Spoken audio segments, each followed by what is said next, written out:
Hello everyone, in continuation to my lectures on lipid metabolism, today we are going to discuss about the de novo synthesis of fatty acid. The majority of fatty acids required for the body is supplied by the diet. But if there is excess amount of carbohydrate and proteins are present from the diet, then it can be converted to fatty acids and stored as triacylglycerol. The site for the fatty acid synthesis are the liver, kidney, adipose tissue and the lactating mammary gland.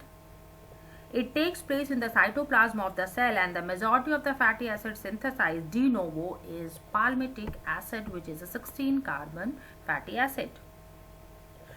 So what are the source? The source of carbon atom used for the de novo synthesis is acetyl coenzyme A. The source of reducing equivalent is NADPH and the source of energy is ATP. So these are the requirements for the de novo synthesis, that is acetyl coenzyme A, NADPH and ATP. Now what are the steps in the fatty acid synthesis? There are three main steps in the fatty acid synthesis. The first is the transfer of acetyl coenzyme A from mitochondria to the cytosol. The second is the activation of acetyl coenzyme A, that is the synthesis of malonyl coenzyme A, and the third is the 5-step elongation cycle of the fatty acid synthesis via ACP intermediate. Coming to the first, that is the transfer of acetyl coenzyme A from the mitochondria to the cytosol. So the acetyl coenzyme A, which is synthesized from the pyruvate in the mitochondria, is impermeable to the inner mitochondrial membrane.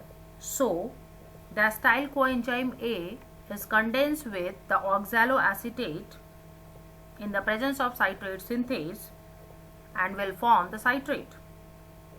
And with the help of the citrate translocase, it crosses the inner mitochondrial membrane and reaches to the cytoplasm.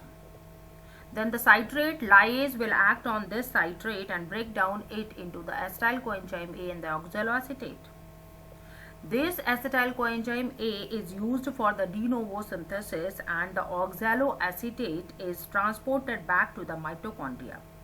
But similar to the acetyl coenzyme A, this oxaloacetate is also impermeable to the mitochondrial membrane, so it is reduced to malate with the help of malate dehydrogenase. And after oxidative decarboxylation, this malate will give the pyruvate by the malic enzyme. Here there is a synthesis of one molecule of NADH, and this NADPH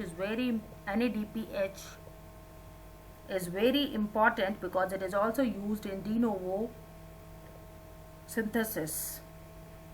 The pyruvate is important and transported to the mitochondria with the help of pyruvate translocase. This pyruvate, which is transported here, undergo carboxylation reaction by pyruvate carboxylase and produces oxaloacetate. So this is the transport of acetyl coenzyme A from the mitochondria to the cytoplasm. Now the second step is the formation of malonyl coenzyme A. The acetyl coenzyme A is carboxylated to the malonyl coenzyme A with the help of acetyl coenzyme A carboxylase. This is a ATP dependent reaction, and biotin is important for the fixation of carbon dioxide. The acetyl coenzyme A carboxylase is a regulatory enzyme in this pathway. It is an important point to be noted. Now the reaction of the step 3 is catalyzed by the fatty acid synthase complex, which is a multi-enzyme complex similar to the pyruvate dehydrogenase multi-enzyme complex, and it possesses 6 different enzymes and the acyl carrier protein, that is ACP molecule.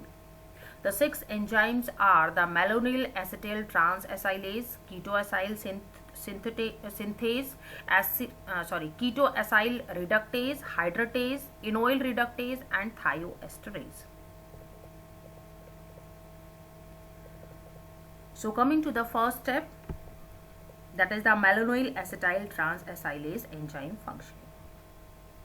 So in the first step, there is the attachment of the acetyl group to the cysteine sulfhydryl group and the malonyl group to the sulfhydryl group, which is attached to the acyl carrier protein in the presence of malonyl transacylase and the acetyl transacylase, which leads to the formation of acetyl and malonyl enzyme or the acetyl malonyl acyl carrier protein.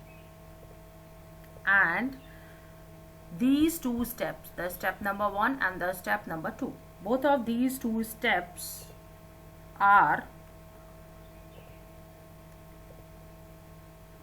important in the 5 steps of elongation cycle of the fatty acid synthesis via ACP intermediates.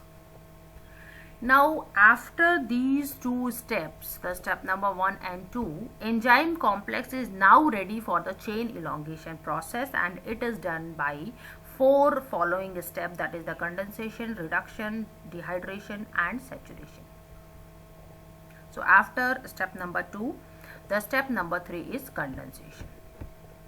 And in condensation, there is the condensation of the acetyl and malonyl group. The acetyl group, which is present on the cysteine sulfhydryl group, is transferred to the sulfhydryl group of the acyl carrier protein by the removal of the carbon dioxide and lead to the synthesis of beta keto acyl ACP or the beta keto acyl carrier protein. Now this beta keto acyl ACP undergoes a reaction, and in reduction reaction there is a utilization of NADPH, which is obtained from the HMP shunt. We have already discussed in the lecture related to the HMP shunt that how NADPH is produced. So after reduction in the presence of beta ketoacyl reductase, there is production of beta hydroxyacyl ACP, and this is beta hydroxy because of the substitution of this hydroxy group at this position. Now the next step is dehydration, and this takes place in the presence of beta hydroxyacyl dehydratase and form a trans-enoyl ACP. There is a removal of water in dehydration process. Now the enoyl reductase will act on this trans-enoyl ACP, which also require a NADPH, and will produce a 4-carbon containing butyryl ACP. Now this butyryl ACP group containing 4 carbon is transferred to the first monomer, and all these 2 to 5 steps, this is the step number 2, 3, 4 and 5, all these 2 to 5 step is repeated 7 times for the synthesis of palmitic acid, which contains 16 carbon. And after the synthesis of palmitic acid, the enzyme thioesterase comes in the work. The thioesterase in the enzyme which will remove the palmitic acid from the fatty acid synthase complex. So this is all about the de novo synthesis of fatty acid. If you like this video, please do subscribe my channel and share with your friends. Thank you for your time.